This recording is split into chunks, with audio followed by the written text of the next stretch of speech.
조용찬의 미중 바로 알기. 새해가 시작되자마자 우리나라 증시가 폭등하고 있습니다. 과연 코스피 지수가 3,000선을 넘어서 상승 랠리 이어갈까요? 미중산업경제연구소 조용찬 소장 연결합니다. 소장님 안녕하세요. 예, 안녕하십니까. 네, 새해 복 많이 받으세요. 소장님. 네, 새해 복 많이 받으십시오. 네, 새해부터 아주 증시가 폭등하고 있어요. 상하이 증시는 새해 첫날 3,500선을 회복하면서 순항하고 있는데 4,000선을 넘어서 5,000선 이야기도 나오더라고요. 중국 증시 낙관적으로 계속 봐도 되나요? 네, 중국 증시 같은 경우는 우리나라 증시하고 상관관계가 무척 높은 증시인데요. 네. 국제 경제 예측 기관들 같은 경우에는 올해 중국의 GDP 성장률은 평균적으로 8.2에서 9%까지 아주 높게 보고 있습니다. 이 때문에 중국 증권사들의 새해 전망 보고서를 살펴보면요. 현재는 3,500선에서 오르내리고 있지만 상하이 종합주가지수 같은 경우에는 4,800선까지 또 기대해 볼 수 있다는 장밋빛 전망들이 상당히 많이 나오고 있는데요. 네. 이같이 보는 거는 경기가 회복되니까 기업 실적도 뚜렷하고요. 또 연기금의 주식 투자 한도를 최대 50조 원 정도 확대시킬 수 있다고 합니다. 이뿐만 아니라 자본시장 개방으로 인해서 글로벌 자금들이 중국으로 밀려들 것으로 보고 있기 때문에 그렇다고 합니다. 하지만 제가 볼 때는 중국 증시는 호재보다 악재가 많기 때문에 현재로서는 주가 변동성이 무척 큰 시장이 될 것으로 보여지는데요. 아무래도 코로나로 인해서 많이 풀린 돈들을 지금 환수하고 있기 때문에 기업들의 디폴트 현상들은 계속 일어날 것으로 보여지고요. 네. 이뿐만 아니라 알리바바를 비롯한 그 거대 민간 기업들에 대해서 중국 정부가 분할 작업에 나설 가능성이 높다는 점도 악재가 되지 않을까 보여집니다. 그러니까 호재도 있지만 워낙에 변동성이 크기 때문에 부정적인 악재도 좀 많이 있을 것이다로 보는 입장이시네요. 네, 그렇습니다. 알겠습니다. 알리바바 그룹 얘기하셨지만 지금 중국 정부가 알리바바 그룹에 대한 대대적인 조사 활동을 벌이고 있지 않습니까? 또 이 마윈 회장이 2개월 동안 또 두 달 공식 석상에 나오지 않으면서 실종설까지 나오고 있는데 마윈도 정부 결정을 따르지 않았던 다른 CEO들처럼 조사를 혹시 받고 있는 건가요? 네, 중국에서는 정부나 당의 권위에 도전하지 말라는 불문율이 있습니다. 지시를 따르지 않거나 잘난 척하면은 모난돌이 정에 맞는다는 이런 좌절을 겪기 때문에 그렇다고 합니다. 마윈 같은 경우에는 500억 달러 이상의 순자산을 보유하고 있는데요. 중국의 부호 1, 2위를 다투는 기업입니다. 하지만 최근 2개월간 공공장소의 모습을 드러내지 않고 있기 때문에 소셜 미디어에서는 마윈이 수감됐거나 당국으로부터 조사를 받고 있다는 루머가 확산이 되고 있는데요.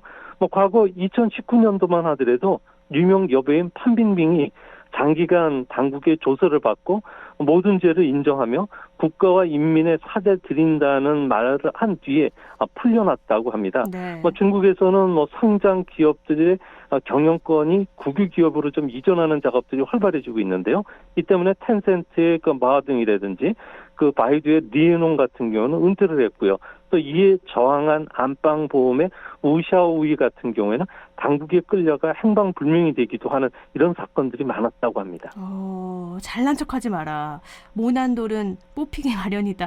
중국 정말 좀 무섭기도 한데요. 사실 중국 정부가 그동안 마윈에 대한 칭찬도 아끼지 않았고 전폭적인 지지도 보냈잖아요. 왜 이렇게 갑자기 전방위적인 압박을 가하는 건가요? 네, 마윈이 중국 정부의 눈밖에 난 것은 10월 24일 날 와이탄 금융 서밋에서 마윈이 한 연설 때문에 그렇습니다. 현재 금융 시스템은 산업화 시대의 유물이라고 비판했고요. 우리는 다음 세대와 젊은 사람들을 위해서 새로운 시스템을 만들어야 된다.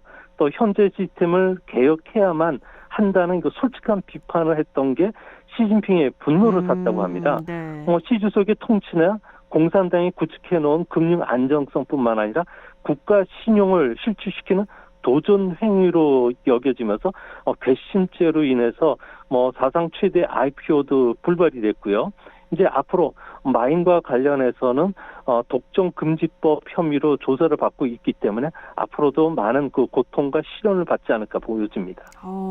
그 연설에서 중국 금융정책 전당포와 비슷하다 이렇게 비판을 했는데 그게 또 자유를 좀 어떻게 보면 자유로운 발언을 하면 안 되는 거였네요. 마윈 입장에서는. 그럼 마윈의 미래는 어떻게 되나요? 네, 뭐 중국 지도부의 부패를 폭로하고 2014년에 그 해외 이주했던 중국의 부동산 와이죠. 고원구이 같은 경우에는 마이는 두 가지 길밖에 없다는 이야기를 했는데요. 알리바바를 지키려 하다가는 아무래도 수감이라든지 죽음을 맞이할 수밖에 없고요.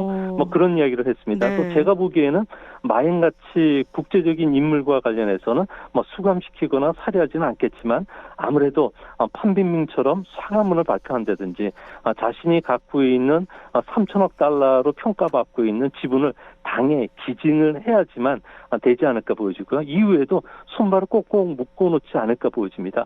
중국에서는 돼지는 살찌는 것을 두려워하고 사람은 이름이 알려지는 것을 경계해야 된다는 말이 있는데요. 아무래도 이런 말을 곱씹어 봐야 되지 않을까 보여집니다. 그러니까 마윈은 알리바바를 포기하던가 아니면 본인의 신변에 위협이 있던지 그 둘 중에 하나 선택하는 수밖에 없다 이렇게 보시는 거네요. 네, 그렇습니다. 아무래도 그 자신의 그 지분을 당에 기증하고 그리고 알리바바 그룹의 해체를 지켜보는 이런 상황까지 몰리지 않을까 우려가 되는 상황입니다. 굉장히 무서운데 뉴욕 증권거래소가 지난달 차이나 모바일, 차이나 유니콤, 차이나 텔레콤 상장을 폐지시키겠다고 발표를 했다가 1월 4일에는 이 방침을 철회했거든요. 중국이 강하게 반발하니까 상장 폐지 방침을 철회한 건가요? 아무래도 불과 5일 만에 상장 폐지와 관련돼서 입장을 철회시킨 것은 아무래도 명분과 실리가 없기 때문에 그런 것을 보여지는데요. 뭐 정치적인 논리로 상장을 폐지시키면 미국 자본시장의 국제적 지위가 손상될 수가 있다는 거고요. 네. 또 미국 자본을 이용해 중국이 군대 발전이라든지 현대화를 추진했다고 하는 이런 그 자의적 해석과 관련해서 중국이 근거가 없다고 하면서 미국 기업에 공격할 수 있는 명분을 줄 수가 있기 때문에 그렇습니다. 이 때문에 차이나 펀드에 투자하고 있는 미국의 연기금이라든지 개인 투자가들 같은 경우는 투자 손실을 입게 될 가능성이 큰데요.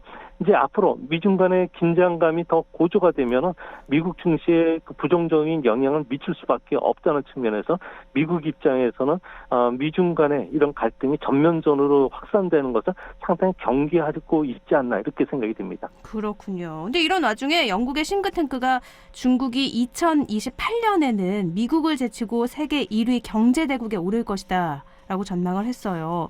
중국이 세계 1위 경제대국으로 부상하는 시기 5년 정도를 앞당겼다고 하는데 왜 이렇게 앞당긴 건지 이유도 궁금합니다. 네, 아무래도 중국 같은 경우에는 코로나 방역에 성공했고요. 또 앞으로도 계속 그 공급뿐만 아니라 수요를 창출시켜주는 이런 그 성장 궤도의 그 안착함에 따라서 미국 같은 경우에는 현재 35만 명이 사망할 정도로 애를 먹고 있다는 점에서는 미국과 그리고 중국의 경제적 격차가 이제 계속 축소가 될 수밖에 없다고 보고 있습니다. 네. 뭐 국제 관계에서는 사이가 안 좋은 국가에 대한 칭찬적인 그 살인을 경계하란 말이 있는데요. 아무래도 영국에서 이런 이야기가 나왔다는 것은 중국의 질주를 막을 시간이 별로 없기 때문에 미국과 동맹국들이 중국 봉쇄에 나서라는 경고적인 차원에서 이야기한 것은 아닌가 생각이 듭니다. 그러니까 경고 차원에서 중국이 더 크고 있으니 뭔가 대책을 세워라 이런 거군요. 네, 그렇습니다. 또 부러우면 지는 거다라는 말은 있지만요. 중국의 성장세가 유독 두드러지니까 어떻게 포스트 코로나 시대의 선두주자로 부상을 하게 되는 건지도 알고 싶어요. 네, 중국 같은 경우에는 춘절 전에 5천만 명과 관련해서는 대규모 코로나 접종을 실시할 예정으로 있는데요. 이 때문에 올해 1분기에 중국의 GDP 성장률은 무려 16% 정도까지 치솟을 가능성이 있고요. 엄청나네요. 2분기에도 16%면. 네. 네, 그렇습니다. 작년 1분기가 마이너스 6.8이었기 때문에 아무래도 기저효과가 이런 현상을 일으킬 것으로 보입니다. 이 때문에 포스트 코로나의 1인자는 중국이 될 것은 확실해 보이는데요. 네. 중국 같은 경우에는 코로나 계기로 인해서 비접촉, 비대면 경제 활동이 한층 가속화되고 있는데요. 이로 인해서 온라인 판매뿐만 아니라 라이브 커머스 쪽을 통한 소비도 확대가 되고 있고요. 또 온라인 치료뿐만 아니라 온라인 교육 이용자들이 급속히 증가하면서 디지털화가 중국 경제를 이끌고 있다고 합니다.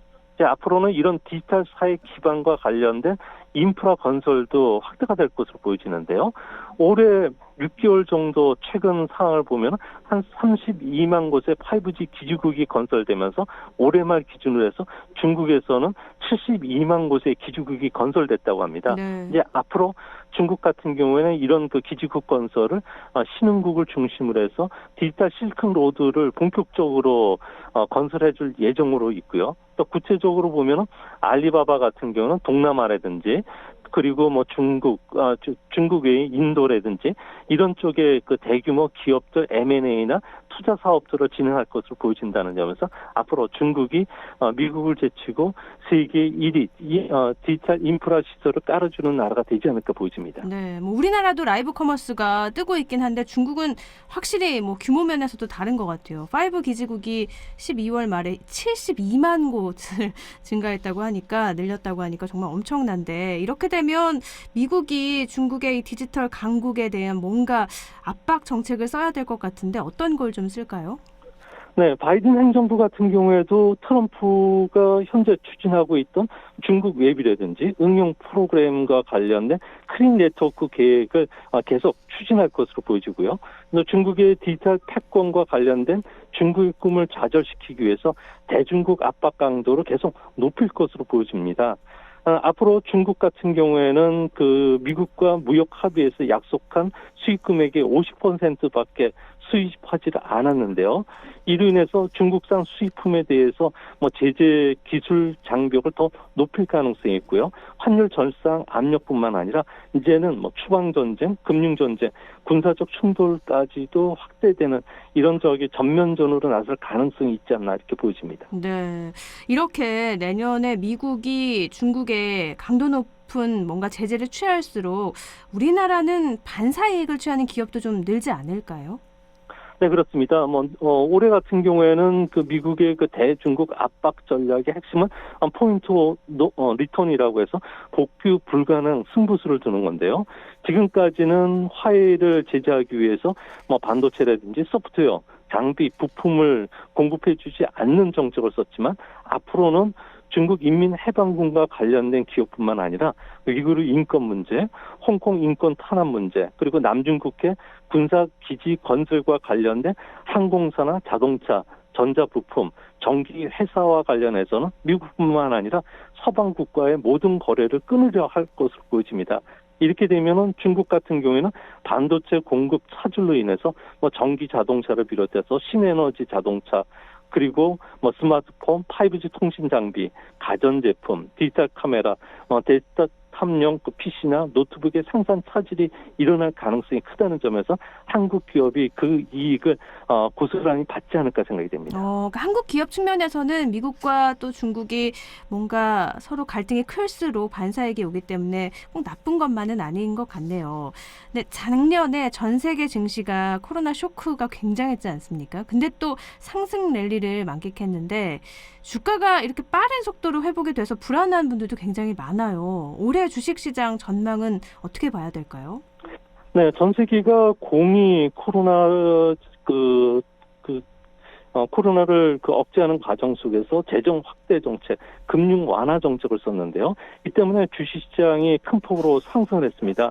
미국의 S&P 500 지수 같은 경우는 전 세계 금융과 관련된 기업인들이 표준 지수로 채택하고 있는데 여기에서 보면은 주가 예상 이익 같은 경우 EPS 같은 경우는 코로나 쇼크보다 6% 감소한 반면에 주가는 10% 정도 더 높은 상황이 됐다는 겁니다. 네. 이 때문에 현재 주가 같은 경우는 13개월 뒤의 주가를 반영한 게 아니라 앞으로 2년 뒤 주가까지도 미리 끌어당겨서 주가에 반영하고 있기 때문에 앞으로 기업 실적이 예상보다 뒤처질 경우에는 주시장 같은 경우에는 조정이 찾아올 수 있다는 측면에서는 주가가 좀 많이 반등을 했으면 아무래도 차익을 실현 환원시키는 현금 비중을 높이는 전략도 바람직하지 않을까 보여집니다. 그러니까 어떻게 보면 갑을 했는데 그 나중에 매출이 안 나오면 떨어질 수도 있다는 말로 해석해도 되나요?